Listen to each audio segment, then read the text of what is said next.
Buenas tardes a todos.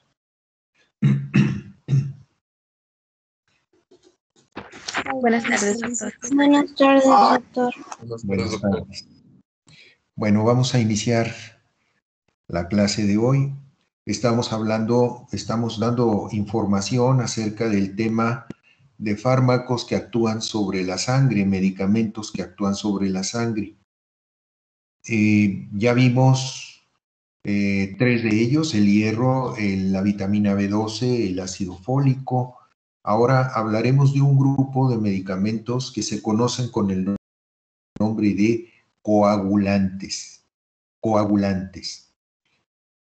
Estos medicamentos son aquellos que promueven el fenómeno de la coagulación de la sangre y están indicados, se usan principalmente en estados hemorrágicos, es decir, en caso de una hemorragia, es entonces cuando pueden ser usados este tipo de sustancias químicas ya bajo la forma de medicamentos o de tratamiento medicamentoso.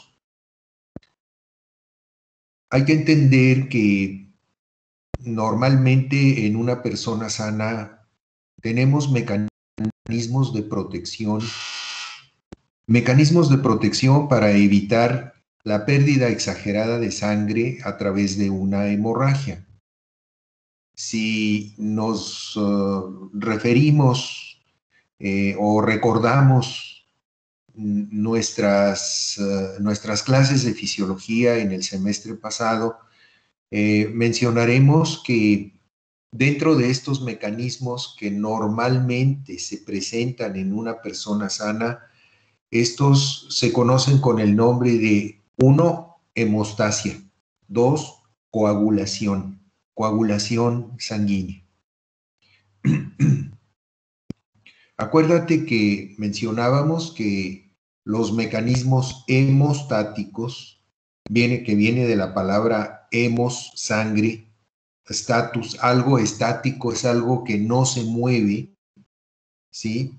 Eso es lo que quiere decir homeostasia, una sangre que no se derrama, que no se tira, que no se mueve a través de una lesión en un vaso sanguíneo. Eso es lo que quiere decir hemostasia. Entonces, la hemostasia y la coagulación de la sangre implican interacciones un poco complicadas entre las paredes de un vaso roto, las paredes de un vaso lesionado. En segundo lugar, las plaquetas, que son células propias de la sangre o fragmentos de células que encontramos en la sangre.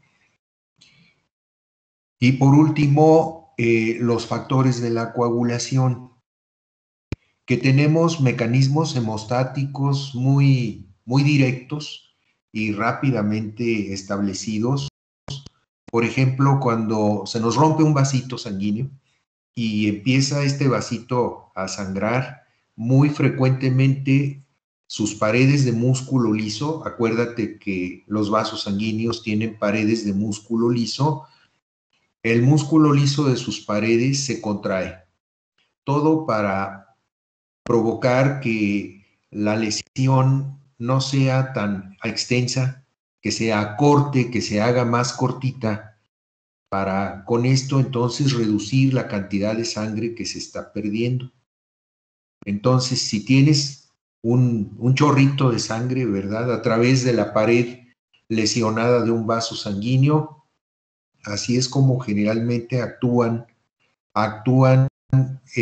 las paredes musculares de ese vaso para disminuir la cantidad de sangre que está perdiéndose. Al mismo tiempo, otro mecanismo hemostático puede también establecerse en ese momento. Así como entonces hay respuesta a nivel de la pared rota de ese vasito sanguíneo, también hay respuesta a través de las plaquetas generalmente. Las plaquetas son, como ya lo hemos dicho varias veces, son pedacitos, fragmentos pequeños del citoplasma de una célula madre, el megacariocito. No son propiamente células, sino son trozos de el citoplasma de una célula madre, una célula grande. Bien, estos fragmentos celulares del megacariocito, llamados plaquetas, son habitualmente en condiciones normales elementos propios de la sangre junto con los eritrocitos, junto con los leucocitos. Ahí van todos, ¿verdad? Van todos mezclados unos con otros y entre ellos las plaquetas. Pero ¿qué pasa con las plaquetas cuando tenemos una hemorragia? Que las plaquetas entonces que pasan por ahí se ponen en contacto con las paredes rotas de ese vasito que está sangrando. Las paredes rotas de ese vasito que está sangrando están liberando ciertas sustancias que en contacto con las plaquetas, las van a activar. Hasta ese momento, las plaquetas que pasaban por ahí estaban inactivas. Ahora, al pasar por ahí, digamos, se contaminan con esas sustancias liberadas por ese vasito roto y entonces se activan. ¿En qué consiste la activación de las plaquetas? Consiste en que entonces se van a buscar unas con otras, unas plaquetas con otras, para irse aglomerando, para irse juntando, para irse pegando unas con otras e ir formando un taponcito que se conoce con el nombre de tapón plaquetario o también se conoce con el nombre de coágulo plaquetario.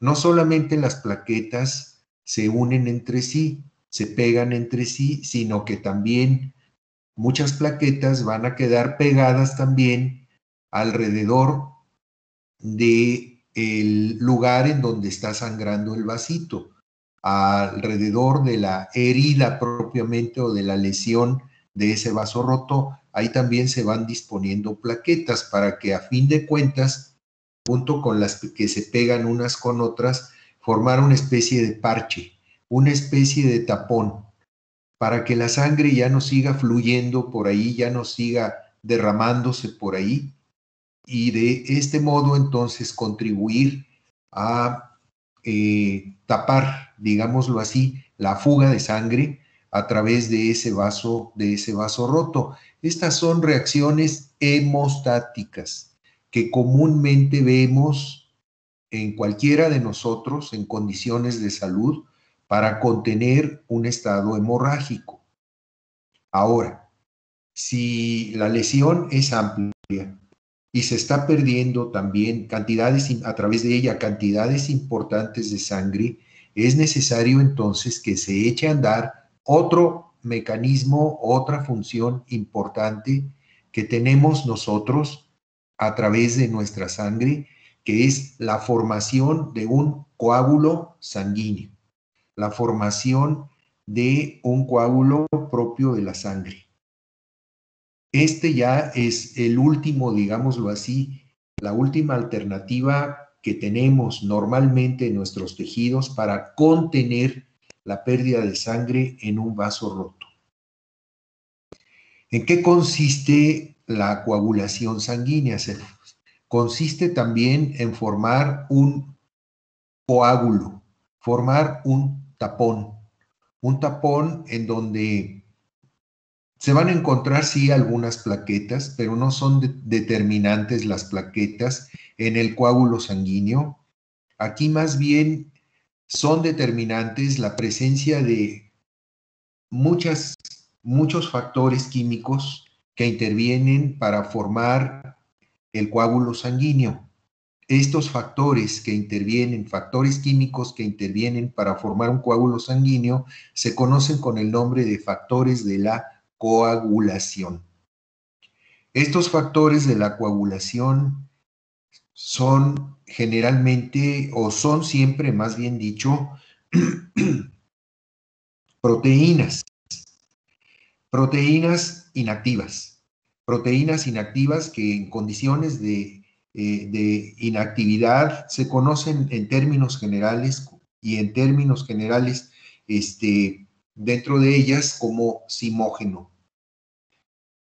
Estas son proteínas propias de la sangre. Estas proteínas, entonces, están bien identificadas, se conocen generalmente por números ordinales y así de este modo hablamos del factor número 1, factor número 2, factor número 3, etcétera, hasta llegar al factor número 10, 11, 12 y 13. Es decir, son 13 factores que se van echando a andar uno tras otro como si fuera una cadenita de proteínas que se va activando una con otra hasta finalmente formar un coágulo sanguíneo. Acuérdense ustedes, cuando hablábamos de coagulación sanguínea, cuando hablábamos de fisiología de la sangre, que existen dos mecanismos propios de la coagulación sanguínea, dos mecanismos mediante los cuales la sangre forma sus propios coágulos. Estos mecanismos se conocen con el nombre de 1, mecanismo intrínseco. 2, mecanismo extrínseco. Es decir, son dos rutas, son dos caminos que puede seguir el mecanismo de la coagulación, todo con el objetivo común de formar un coágulo sanguíneo e impedir que la sangre se siga perdiendo a través de una lesión en un tejido o en vasos sanguíneos. ¿Qué es lo que implica el mecanismo intrínseco de coagulación de la sangre? Bueno, pues aquí es un mecanismo generalmente lento. Todos los factores prácticamente que forman parte del mecanismo de la coagulación se encuentran implicados para llegar finalmente al factor número 10. Factor número 10. ¿Qué otro nombre recibe el factor número 10 del mecanismo de la coagulación? Se conoce con el nombre de factor activador de la protrombina. Factor activador de la protrombina. ¿Qué pasa con el factor número 10? Que va a actuar sobre el factor, el siguiente paso de la coagulación de la sangre. Fíjate cómo se llama el factor número 10. Factor que activa la protrombina. Factor activador de la protrombina. Quiere decir que actúa sobre esta proteína conocida con el nombre de protrombina. Pro significa antes. Protrombina antes de la trombina. Pues bien, el factor número 10 va a actuar sobre la protrombina para activarla y que se convierta en trombina. La trombina es una proteína que tiene una función enzimática muy importante sobre otra sustancia que encontramos también en la sangre y que se conoce con el nombre de fibrinógeno. Fibrinógeno. Genei significa origen.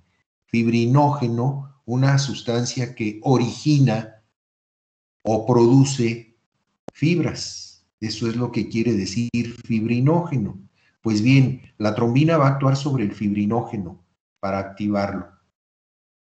Una vez activado el fibrinógeno, empieza entonces a degenerarse en pequeñas fibritas, que son como pequeños hilos, pequeños cables, que se van entonces a unir unos con otros para formar una especie de red, una especie de malla que se va a disponer alrededor de las paredes del vaso roto, alrededor del orificio o de la lesión del vaso roto. Esta malla de fibrina, esta red de fibrina va a hacer el efecto como de un colador.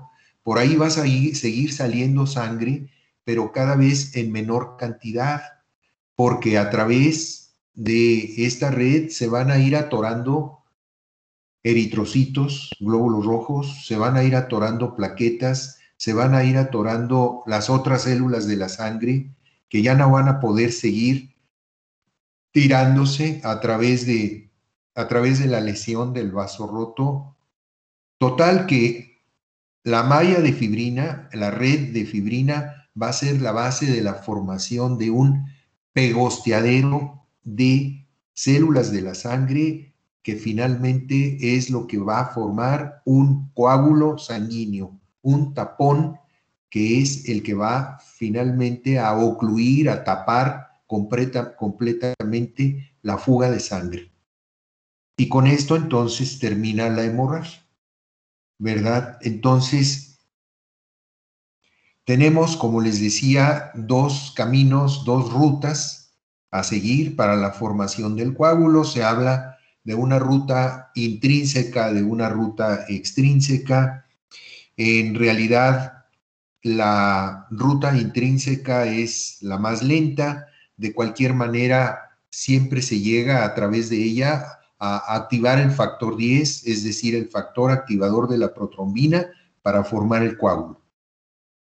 ¿Qué pasa con el sistema extrínseco o la ruta extrínseca de la formación de un coágulo? Es la más corta, es la más rápida, es la que implica menor cantidad de factores relacionados con la coagulación.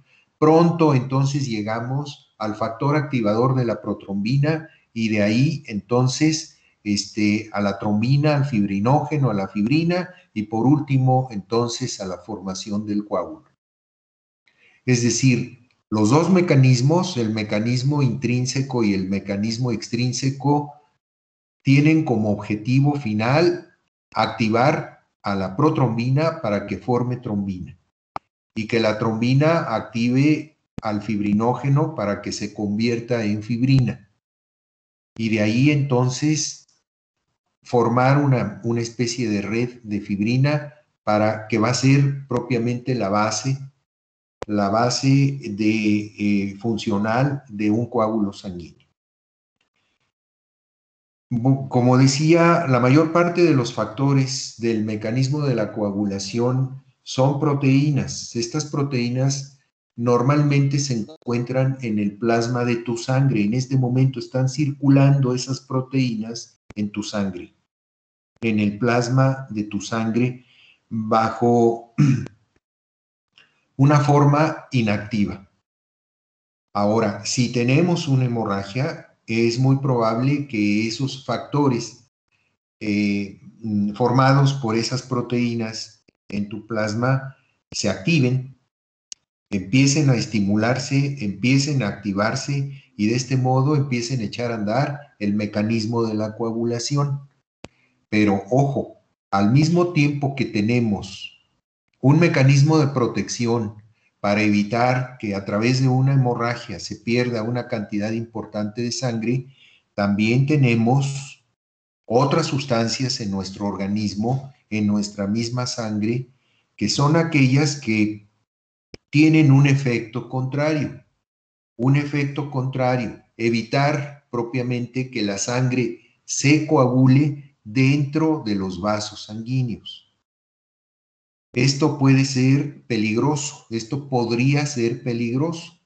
El hecho de que se formara entonces un coágulo de sangre de tus vasos sanguíneos dentro de tu circulación, sin que hubiera lesión de ningún vasito, sin que hubiera hemorragias, esto puede ser peligroso, porque entonces esos coágulos que se pueden formar en la sangre de ese modo, pueden entonces tapar, actuar como tapones de algún vaso sanguíneo, vena o arteria y provocar entonces lo que conocemos con el nombre de una embolia o de una trombosis, como quieras decirlo. Entonces, en resumidas cuentas, ¿verdad?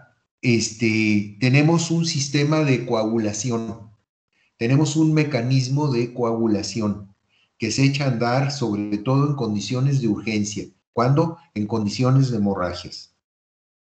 Pero también tenemos otro sistema de protección que es un sistema de anticoagulación para evitar que se formen, vuelvo a repetir, coágulos sanguíneos dentro de los vasos sanos, ¿verdad? Y mantener el equilibrio líquido de la sangre circulando dentro de nuestros vasos sanguíneos, ¿sí? Sin el peligro de que se forme entonces un coágulo dentro de nuestra sangre. Generalmente, los factores de la coagulación en una persona sana los encontramos en su totalidad en la sangre entera o el plasma fresco de esa sangre en cualquier persona sana, ¿sí? De este modo, entonces, los factores de la coagulación realmente son el mejor tratamiento para cuando se trate de disminuir la cantidad de alguno de estos factores de la coagulación que pueda suceder en alguna persona, ¿sí? Si falta el factor número 3, si falta el factor número 5 o se encuentran muy bajo su nivel dentro de la sangre, esto puede ser remediado principalmente por la administración de sangre fresca,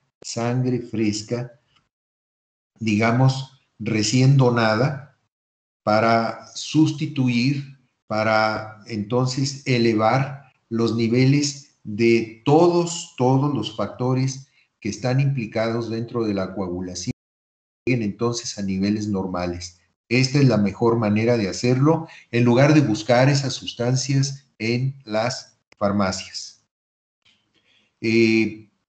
Aquí sobre todo,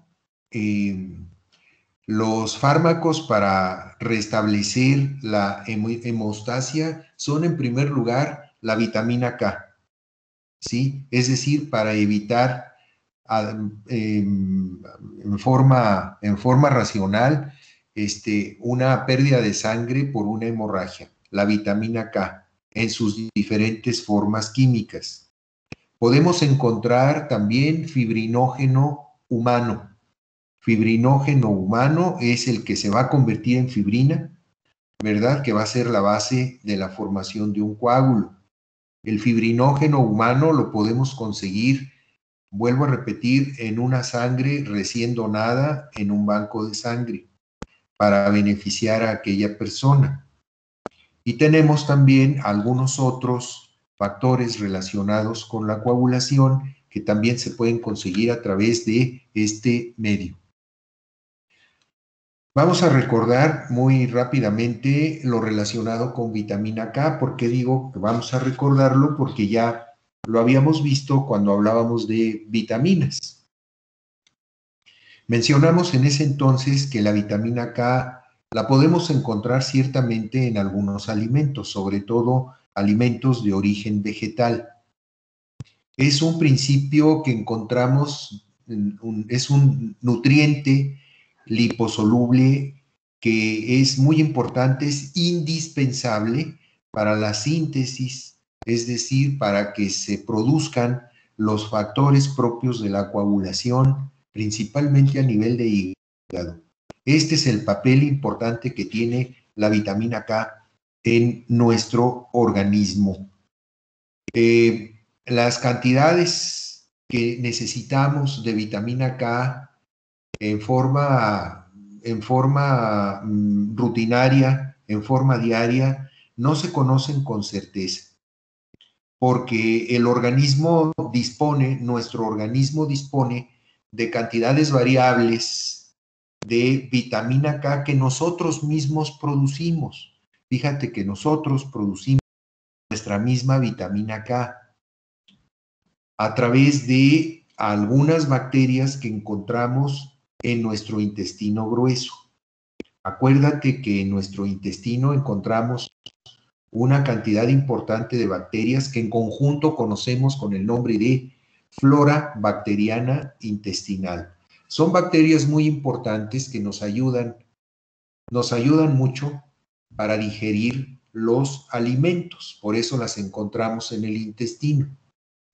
Pero algunas de estas bacterias producen vitamina K. El problema con esto es que la cantidad de vitamina K que producen estas bacterias en nuestro intestino es en pequeñas cantidades. No es suficiente la cantidad que producen estas bacterias de vitamina K para abastecer, digámoslo así, surtir las necesidades de vitamina K de nuestro organismo. Por eso, entonces, estas cantidades pequeñas de vitamina K, pues sí las podemos aprovechar, pero debemos completarlas principalmente con una buena dieta. Los debemos completar con la vitamina K que viene de alimentos de origen vegetal, acuérdate bien. Entonces, de esta manera se complementa, digamos, una cantidad lo suficientemente diariamente entre la dieta y la vitamina K producida por nuestras bacterias, suficiente para mantener los niveles de vitamina K constantes en nuestro organismo.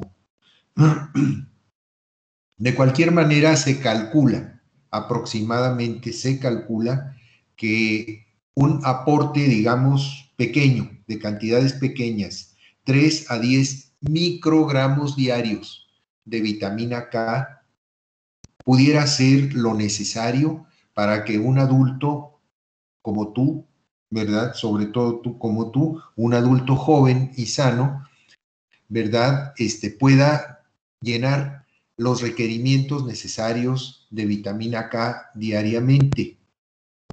Por otro lado, ha habido también otras estimaciones un poquito mayores en donde se aconseja el requerimiento o se ha estimado un requerimiento total de un adulto de vitamina K diariamente entre 50 y 100 microgramos por día. Entonces, pues como les digo, es muy variable esto. Aquí la clave es, pues no buscar la vitamina K como medicamento en las farmacias. Aquí más bien lo aconsejable, como con todas las vitaminas, es buscarlas a través de una dieta bien formada, bien planeada, bien balanceada.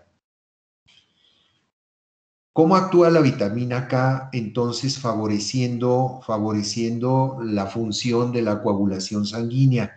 La vitamina K actúa como un factor, un cofactor más bien dicho, en una etapa tardía dentro del hígado para producir algunos, no todos, de los factores involucrados en la coagulación. ¿Cuáles son estos factores? El factor número 2, el factor número 7, el factor número 9 y el factor número 10. Si recordamos que la totalidad de los factores involucrados, las sustancias químicas involucradas en el mecanismo de la coagulación son 13 conocidas, y de estas 13, 4 de ellas son sintetizadas con la ayuda, formadas, fabricadas con la ayuda de la vitamina K. ¿Qué pasará entonces cuando falta vitamina K en tu organismo? Pues si falta vitamina K en tu organismo o en alguno de tus futuros pacientes, óyelo bien, pues entonces va a haber problemas en la coagulación de la sangre, en la coagulación de la sangre de aquella persona. Entonces, bueno, pues hay que atender muy bien esto, ¿verdad? Hay que atender muy bien este problema para evitar entonces un mal rato en el consultorio dental a través de un paciente con problemas en su mecanismo de la coagulación sanguínea. Bien, ¿cómo actúa la vitamina K? Entonces ya dijimos que es necesaria para formar 4 factores de la coagulación, el 2, el 7, el 9 y el 10. Bien, ¿y cómo le hace la vitamina K? Bueno, pues simplemente actuando como un cofactor, una coenzima, provocando reacciones de carboxilación en los residuos glutamato de estas proteínas. Ya dijimos que los factores de la coagulación son generalmente proteínas inactivas. Si entonces la vitamina K actúa sobre ellos, entonces va a transformarlos, va a activarlos. ¿En qué consiste esta activación?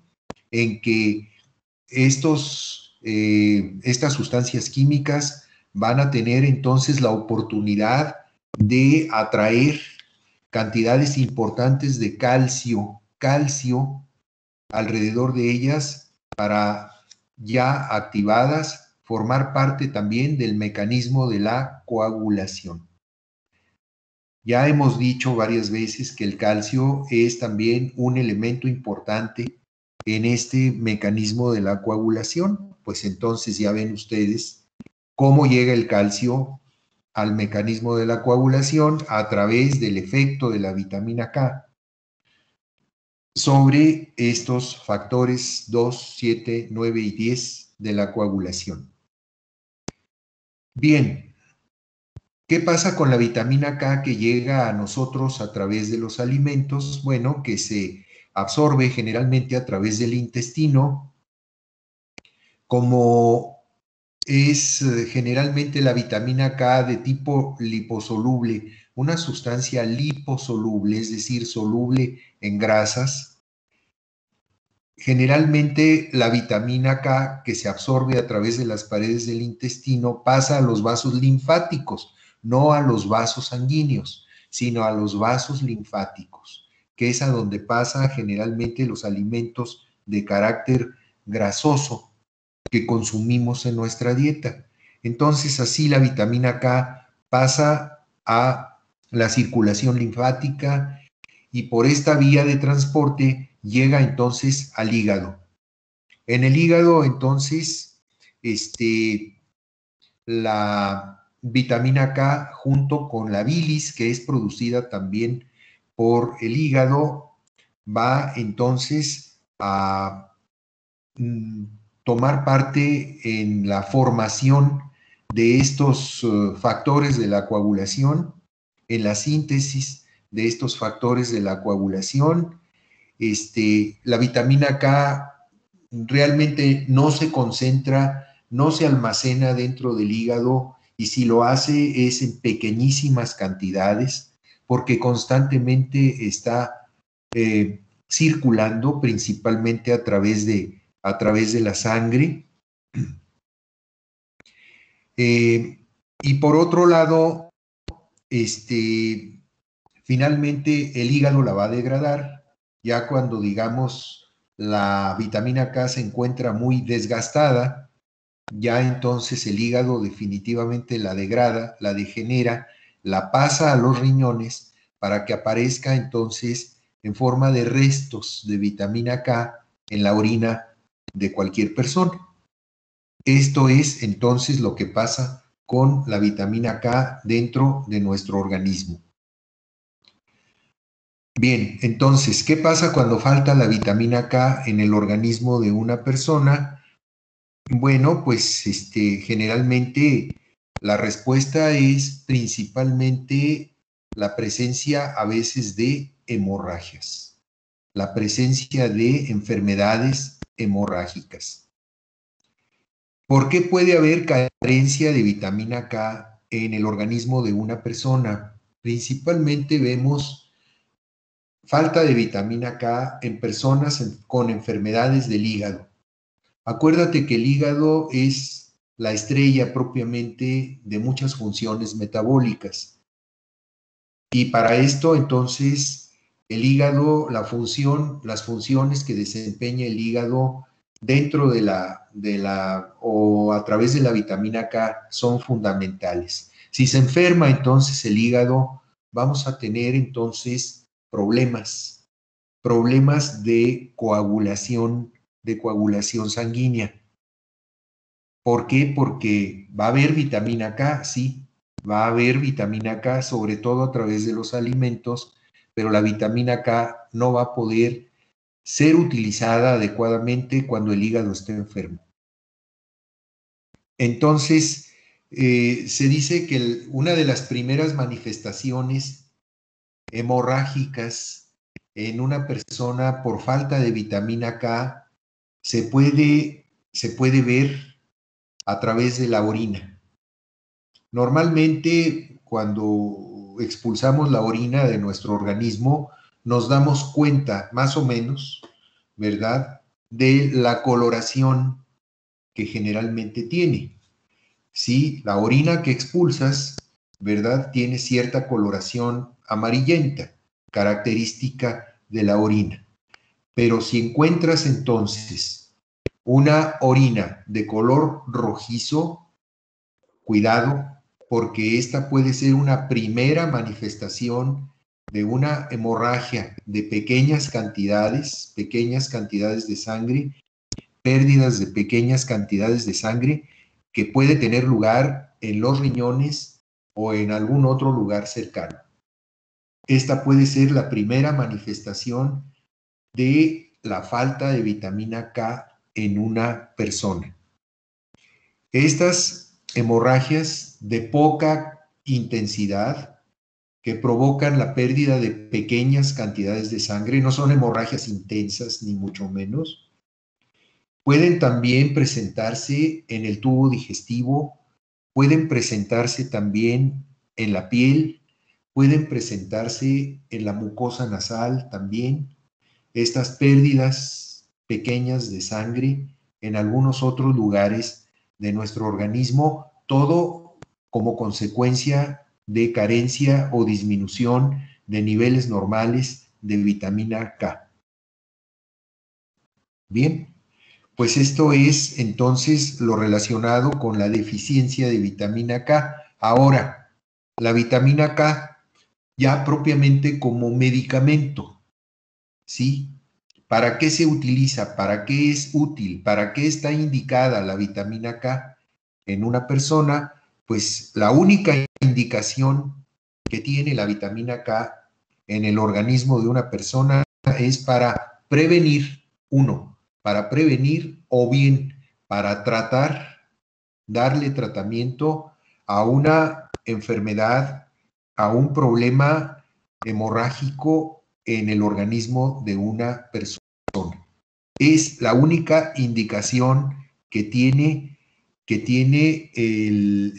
la aplicación farmacológica de la vitamina K en los humanos.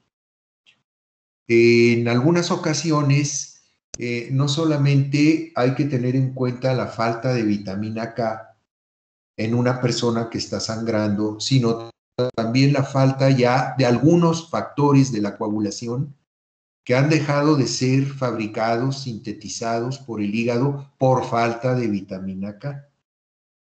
Entonces, también por eso, tal vez, haya sangrados en aquellas personas. Por lo tanto, entonces, no solamente a veces es necesario dar vitamina K como tratamiento a estas personas, sino también darles la oportunidad de manejarlos con otros factores propios de la coagulación. La manera más sencilla de dar este tipo de tratamientos, no solamente de vitamina K, sino también de otros factores de la coagulación sanguínea en aquellas personas a quienes les hace falta, es mediante una transfusión de sangre fresca, de sangre recién donada. Por eso hablo de sangre fresca, una transfusión sanguínea para de esta manera restablecer los niveles de vitamina K en aquella persona y también restablecer la cantidad y la calidad de los factores relacionados con la coagulación sanguínea para que las hemorragias que presenta puedan entonces desaparecer. Esta es la manera más sencilla de tratar este tipo de problemas. ¿verdad? Falta de vitamina K, falta de otros factores de la coagulación. Otro ejemplo también de alguien a quien le puede faltar vitamina K son a los recién nacidos. Los recién nacidos, los bebés, por muy sanitos que sean cuando nacen, necesitan en muchas ocasiones, necesitan un refuerzo, digámoslo así, de vitamina K en su organismo. Es entonces muy frecuente que de manera rutinaria, de manera acostumbrada, de manera frecuente, se aplique entonces algo de vitamina K por vía inyectable a un bebé recién nacido, todo con el objeto de establecer niveles de vitamina K en buena cantidad ya en su cuerpo y evitar entonces en lo posible cualquier complicación hemorrágica que pudiera presentarse. Este es un procedimiento de carácter preventivo, no es curativo. El bebé no está sangrando en ese momento, es simplemente para prevenir una hemorragia y que el bebé entonces pues no se ponga en condiciones graves, ¿verdad? Que se vaya a enfermar gravemente. Otra indicación en donde puede estar también la vitamina K es en relación con personas que están siendo manejadas con anticoagulantes, medicamentos que impiden la coagulación sanguínea, sobre todo por vía oral, por la boca. Se habla de anticoagulantes orales. Cuando se pasa la mano en la dosis de un medicamento anticoagulante, ahora puede haber hemorragias espontáneas, medicamentos anticoagulantes, acuérdate. Bueno, pues entonces es necesario tener en cuenta el efecto curativo que tiene en estos pacientes la vitamina K, todo con el objetivo de revertir los efectos de los anticoagulantes y entonces nuevamente reforzar los mecanismos de la coagulación en aquella persona, mecanismos de coagulación normales. Una persona que recibe anticoagulantes, medicamentos anticoagulantes, hay que tener cuidado con ella. Habitualmente se manejan bien estos medicamentos de tipo anticoagulante. Generalmente no hay problema con ellos. Pero cuando se abusa de ellos en forma accidental o en forma definitivamente voluntaria, pues entonces puede haber problemas. Y es entonces cuando está indicada o nuevamente la vitamina K para revertir los efectos de estos medicamentos anticoagulantes. Pues es la información que tengo para hoy. Es la información que tengo acerca de estos medicamentos que actúan sobre la sangre. Para el día de mañana, entonces, ya daremos información acerca de posibles mecanismos hemostáticos que pudieran ser usados en pacientes odontológicos. Doctor, el día de mañana no tenemos clase.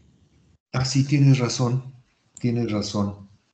Bueno, pues entonces me disculpan, ¿verdad? Dejamos entonces pendiente este tema, probablemente después se los haga llegar.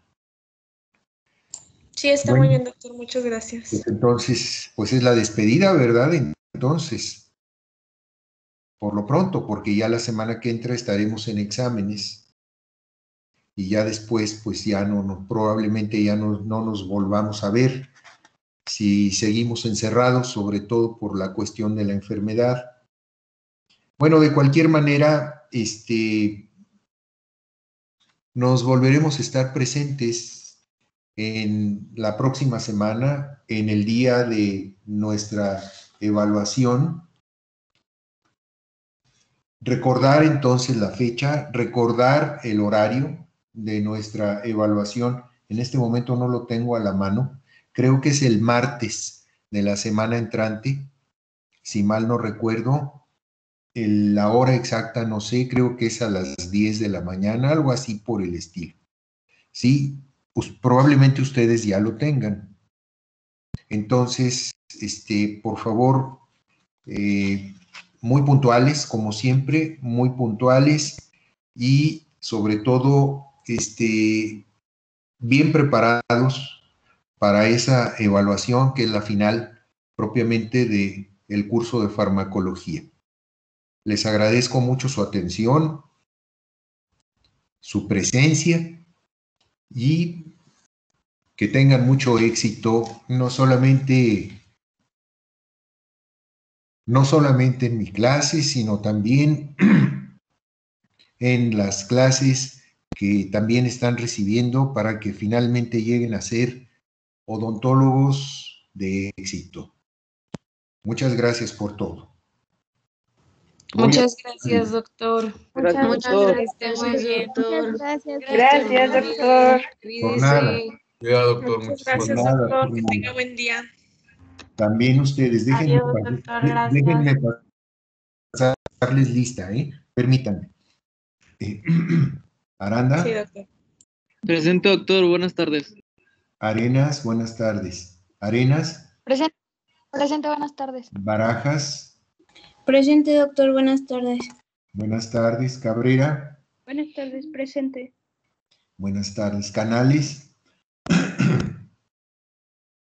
Buenas tardes, presente. buenas tardes. Casillas, Presente, buenas tardes. buenas tardes. Cázares Amézquita, Buenas tardes, presente, doctor. buenas tardes. Cázares Barragán, Presente, buenas tardes. buenas tardes. Cervantes, Presente, doctor. Buenas tardes. buenas tardes. Martínez, Soy Cruz, doctor. Presente, buenas tardes.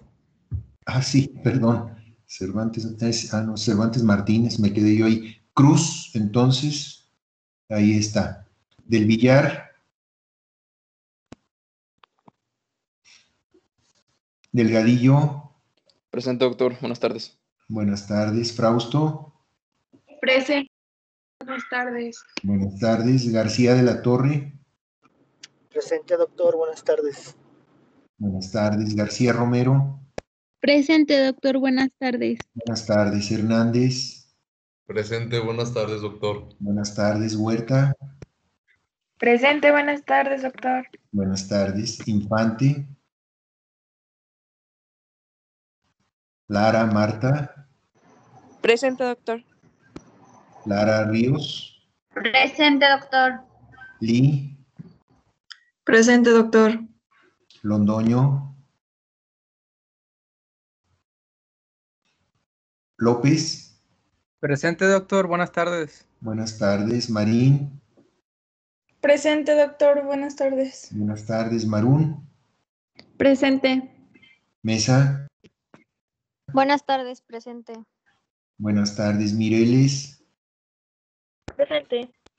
Munguía, Presente, buenas tardes. buenas tardes. Muñoz, Presente, doctor. Buenas tardes. buenas tardes. Navarro, Presente, doctor. Buenas tardes. buenas tardes. Ocampo, Buenas tardes, doctor. Presente. buenas tardes. Orozco Arias, Presente, buenas tardes. buenas tardes. Orozco Gallardo, Presente, doctor, buenas tardes. buenas tardes. Orozco Rentería, Presente. Pacheco, Presente, doctor. Buenas tardes. buenas tardes. Pío,